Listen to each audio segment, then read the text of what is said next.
Hey, fourth grade. I just want to wish everybody a happy Friday. As I like to say on Fridays, we made it. We did it. I have a friend that always used to say that, and I stole it from him. Good job. You made it to Friday. So did I. Virtual high five to you.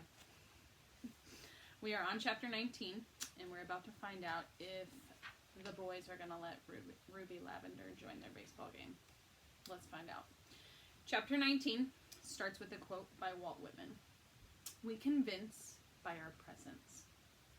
Okay, here we go. Not you, said Clebo. He sprinted back to home plate and almost splayed himself over it. This is my plate. I say who catches here. Really? Ruby looked at House, who adjusted his baseball cap, and sighed. She's a girl, yelled Ned. You're brilliant, Ned, hollered Boone from left field. Don't forget our bylaws, cried Evan Evans from third. That's right, said Clebo with great satisfaction. No girls, and especially since you know what. Ruby pulled up her left overalls strap. Clebo, you've played ball with me ever since I can remember. She pointed at Boone and Ned. And so have you, right in my back meadow, with my grandma, and your daddy too, Clebo. And now you're going to tell me that I'm not good enough because you're all mad at Francis for breaking House's arm, so now no girls can play? That's just plain stupid. How so? Clebo stuck out his chin. If you'd let girls play, you'd have enough players for a full team. You want to play so much, you should be happy you've got another player, Clebo. I'm just as good a catcher as you are, and you know it. She is pretty good, said Boone. Do girls play on Little League teams in Jones County? Asked Ned. I don't know, said House. You'd better believe they do, said Ruby. You boys aren't thinking straight. Well, we never had to think about it before you showed up wanting to play, said Ned. House's mind bubbled back to the thoughts he'd had in the kitchen. Maybe a rescue was possible after all. He pointed at Clebo. You want to have a run at the bases? You know I do. Grab a bat, said House. Ruby, you catch. Ruby grabbed a ball from the bucket by the backstop. Hey! Yelled Evan and Lincoln and Arnold. Wait a minute. Clebo stood his ground over home plate. You tricked me. I ain't playing ball with no girl. Next thing you know, we'll all have our arms broken. Before the arguing could escalate, Leonard Jackson's truck came dusting down the dirt road near the ball field. In the back was a giant silver pressing machine from the Sunshine Laundry. Waving both arms from the open window at the passenger's seat, and hollering herself blue in the face was Mary Wilson. Clebo Wilson, you get yourself over to pageant practice this instant. I've got to get this machine repaired, and I can't be worrying about your whereabouts. I got laundry piled to the skies waiting for pressing. Get now. Get. Ha! Clebo, you gotta get, said Boone. And the rest of you, get, said Mary Wilson.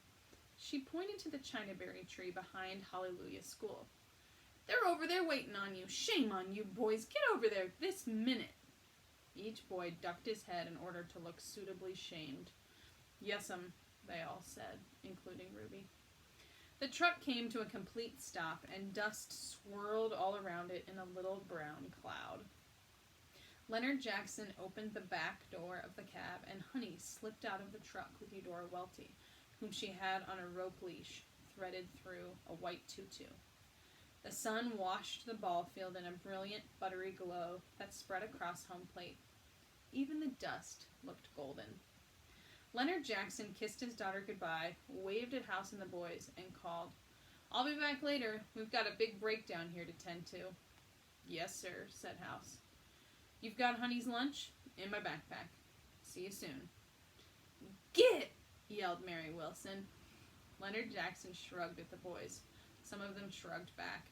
The truck rolled on toward Jackson's mowing and small engine repair. Clebo scratched at his forehead. I don't know what's worse, he said in a defeated voice. Too much starch or too many mamas? Your mama is the queen poobah of the mamas, said Boone. We can't ignore her. The boys looked across the field at the little band of kids gathered under the chinaberry tree, like little bobbing corks on a dusty brown lake. They were moving together, doing some sort of dance or play or something. "We're on death row," said Wilkie. "There's no getting out of this." "Heads up," called Ruby. She threw her baseball hard to House, who stretched his arm out and caught it almost automatically. Nobody said a word.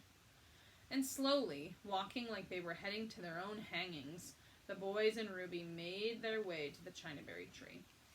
A happy Honey led the way, as if she was a drum majorette, high-stepping her way to her destiny, with Eudora Welty panting and trotting at her side.